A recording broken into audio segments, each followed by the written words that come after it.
Nessa aula, a gente vai falar sobre um conceito que é extremamente importante para que você realmente entenda como que funciona o nosso mecanismo inteiro, nosso corpo, nosso cérebro, e a partir disso você vai começar a entender um pouco mais sobre como funciona a ansiedade. E a gente vai falar nessa aula sobre neuroplasticidade. Mas afinal, o que é a neuroplasticidade? A neuroplasticidade basicamente é a maneira que o nosso cérebro se modifica frente às experiências que nós vivemos. Antigamente, acreditava-se que a neuroplasticidade acontecia somente quando a gente era criança e depois na fase adulta é como se o nosso cérebro ele ficasse rígido, estagnado e depois disso a gente não conseguisse ter mais nenhum tipo de mudança. Estudos mais recentes, eles foram percebendo que na verdade a neuroplasticidade ela acontece ainda assim de forma ativa no futuro. Então no futuro que eu digo, no presente, na fase adulta, não somente quando nós somos crianças. Então o que quer dizer isso? Basicamente tudo que você faz na sua vida, tudo que você aprende, tudo que você estuda, tudo que você vivencia, gera neuroplasticidade. Então o seu cérebro ele vai se modificando frente às experiências que você tem. Existem dois tipos de neuroplasticidade, a neuroplasticidade passiva e a neuroplasticidade ativa. A neuroplasticidade passiva ela é muito mais intensa até os 25 anos, ou seja, pensa como isso faz sentido. Uma criança que está nascendo, que nasceu, que começa a se desenvolver, ela precisa realmente absorver muito conteúdo do mundo para começar a entender como tudo funciona, para aprender a caminhar, para aprender a ler, para aprender a falar. Ou seja, existem muitas coisas que ela tem que aprender nessa fase de vida. Então, essa criança ela tem um cérebro muito plástico. O cérebro ele consegue se modificar com muito mais facilidade do que um adulto como eu, ou talvez como você. Pode perceber que se você pegar uma criança e você levar essa criança para um outro país, uma criança, sei lá, de uns 5 anos, 6 anos, e você adulto também não sabe nada de inglês, por exemplo, e você vai junto com essa criança para esse outro país. A criança, ela vai aprender a falar inglês de uma maneira muito mais rápida do que um adulto. Você, adulto, pode perceber que você talvez leve anos para começar a dominar aquela língua e talvez você nunca tenha a fluência que aquela criança com 5, 6 anos, que talvez já fale português perfeito, ela vai conseguir aprender inglês. Por que isso acontece? Porque a neuroplasticidade, até os 25 anos, ela acontece de forma passiva, ou seja, é quase como se aquela criança, bem metaforicamente, aprendesse por osmose. Então tudo que ela absorve do mundo, ela vai pegando para si e ela aprende com muito mais facilidade. E isso é muito bom, porque nós estamos num período de desenvolvimento. Quando você chega nessa maturidade, vamos dizer assim, aos 25 anos, o seu cérebro ele para, vamos dizer assim, essa neuroplasticidade passiva e você começa a ter uma neuroplasticidade mais ativa. E qual que é a diferença de uma para outra? Que nem eu falei, o próprio nome ele é meio autoexplicativo. Passivo porque você meio que aprende com tudo que está no seu ambiente. E ativo por quê? Porque você é adulto, que você quer aprender alguma coisa, como você que está aqui agora, querendo aprender um pouco mais sobre a ansiedade, sobre como controlar a ansiedade, você aprende de forma ativa. Ou seja, para que você consiga aprender o conteúdo desse curso ou qualquer coisa na sua fase adulta, você precisa colocar foco e esforço. O seu cérebro ele continua se modificando, ou seja, diferente do que se pensava antigamente, que o cérebro ele meio que estagnava ali, até os 25 anos, ele meio que solidificava aquela maneira de se modificar. Não, você continua conseguindo essa neuroplasticidade, só que você precisa ter muito mais esforço e foco para conseguir que ela seja efetiva. Pode perceber, quando você se motiva para algo, você vai aprender algum conteúdo importante, algo que vai ter alguma mudança na sua vida, e você coloca todo o seu foco naquilo, você tende a aprender aquilo com mais facilidade. Agora, quando você vai tentar aprender uma coisa que você não tem tanto interesse, e não coloca tanto foco e esforço naquilo, dificilmente você vai conseguir aprender esse conteúdo. E isso envolve também outros aspectos importantes. Inclusive vai ter uma aula que eu vou falar sobre sono. Por quê? Porque para você consolidar um conhecimento novo, para você ter a neuroplasticidade ativa acontecendo, você precisa dormir bem. E é um dos aspectos que eu vou ter uma aula inteira para falar com você sobre sono, porque você que quer controlar a ansiedade precisa controlar o sono também. Mas isso vem para uma outra aula, mas é importante que você já comece a plantar essa sementinha a partir de agora. Mas voltando agora para a neuroplasticidade passiva.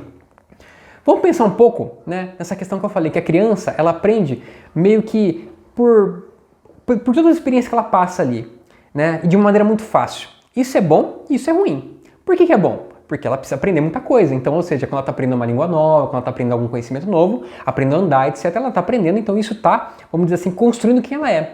Mas por que também pode ser ruim? Porque a maior parte dos nossos traumas, eles acontecem na nossa infância. E isso, eu sou terapeuta, posso dizer com propriedade para você. Muita coisa dos comportamentos que você tem hoje, eles são decorrentes das experiências que você teve no passado. E o seu cérebro ele vai registrando essas experiências. Como que ele faz isso? Quando você passa por uma experiência traumática, o seu cérebro o seu hipocampo, ele registra essa experiência de uma maneira muito mais intensa. Então existe um esforço maior do seu cérebro de registrar momentos traumáticos. Pô, mas você deve estar pensando, Renan, que saco, né? Eu tô passando por um trauma e meu cérebro quer guardar isso para eu ficar me martirizando depois. Mas é claro que sim. Pensa comigo assim, você passou por uma experiência negativa e depois, talvez em um outro momento você passe por uma situação semelhante, naquele momento o seu cérebro precisa fazer essa associação de entender que aquele cenário, aquele contexto, Ele é importante para você, você passou por uma experiência negativa e ele precisa te proteger. Ele precisa fazer com que você lembre que aquilo foi ruim para que você evite essa situação agora no presente. Então é importante que nosso cérebro ele guarde essa informação de forma mais precisa para que você possa, numa experiência próxima, de novo, ter um comportamento que ande paralelo a isso, para que você não vamos dizer assim, que você não se prejudique de novo. Só que qual que é a grande questão aqui? Vamos pegar um exemplo prático e talvez você se identifique. Vamos imaginar o medo de falar em público, né? Uma pessoa que fica ansiosa para falar em público, né? Muito comum, que é um dos medos mais comuns que tem. Vamos supor que essa criança, ela foi para a escola e aí por qualquer motivo, quando era bem pequenininha, 5, 6 anos, a professora fez uma pergunta na sala e ela respondeu aquilo de forma equivocada, talvez ali, levantou a mão, achou que sabia a resposta, respondeu errado, a classe inteira deu risada. Sabe aquela risada dos amiguinhos tirando sarro, né? Enfim.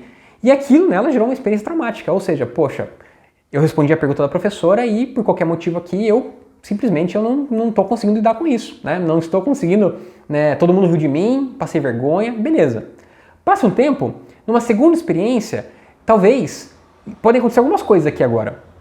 Vamos supor que essa criança, ela tenha pais que dão o maior suporte, que são presentes na vida dela e quando essa criança conta a experiência para os pais sabem aconselhar ao ponto de que aquele evento ele não cria uma proporção maior do que deveria. Ou seja, aquela criança, ela passou por uma experiência traumática, existia um registro emocional forte ali, só que em seguida os pais chegaram ali, aconselharam ela, falaram, tá tudo bem, errar é normal, continua respondendo que uma hora você vai acertar, estuda um pouco mais, etc. E a criança, ela ressignifica isso internamente. Ou seja, numa próxima experiência, ela talvez levante a mão de novo, fale para a professora e dê tudo certo, talvez ela acerte, não passe vergonha e a experiência fique normal daqui para frente. Só que existe um outro cenário. Pode ser que essa criança que passe pela essa mesma experiência depois, ela tenha pais mais rígidos, pais que brigam, e ela vai contar para os pais a experiência, o pai fala, nossa, você é burro, como assim você errou aquela questão? Como que você é burro? Estuda direito, menino. E aquilo acentua o trauma, ou seja, aquela criança ela começa a associar responder uma pergunta em público como algo negativo. Então o que ela vai fazendo? Ela vai desenvolvendo mecanismos de proteção para que ela evite esse comportamento no futuro. Então numa próxima vez que a professora fizer uma pergunta, o que vai acontecer? Talvez ela evite. Ela se esquiva, ela abaixa a mão, ela não levanta a mão, ela não participa. Só que, ao longo do prazo, o nosso cérebro ele funciona como se fosse uma musculação. Uma vez que você começa a executar esse comportamento de fugir da exposição pública, no caso responder uma pergunta professora, o seu cérebro vai ficando muito bom em te ajudar a fazer isso, porque ele entende o quê? Que você tem um ótimo benefício com isso. Então aquela criança que evitou responder uma vez, ela teve um prêmio. Ela não se sentiu frustrada de errar uma resposta, de ninguém zoar dela naquele momento. Depois isso acontece 1, 2, 10, 15, 20 vezes. O que acontece? Essas conexões neurais, elas começam a ficar mais intensas. Cada vez mais, situações parecidas podem começar a trazer aquela sensação para a pessoa. Qualquer situação, o cérebro começa não somente em situações de uma professora fazendo uma pergunta, mas talvez de um outro professor fazer uma pergunta, talvez numa situação que um amiguinho fale com ele, e isso vai generalizando. Por quê? Porque aquele prêmio de você evitar a frustração pública, ele vai se tornar muito grande para você. E aquela criança se torna muito boa em se esquivar de uma exposição pública.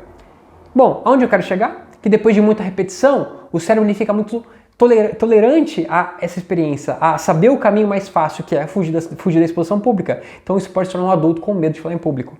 Aí, quando esse adulto está numa empresa trabalhando e ele precisa fazer uma apresentação para um chefe, a ansiedade vem com tudo. Aquele coração acelerando, ele começa a gaguejar, ele não consegue falar direito. Por quê? Porque ele teve todo um repertório comportamental que foi negado a ele na infância.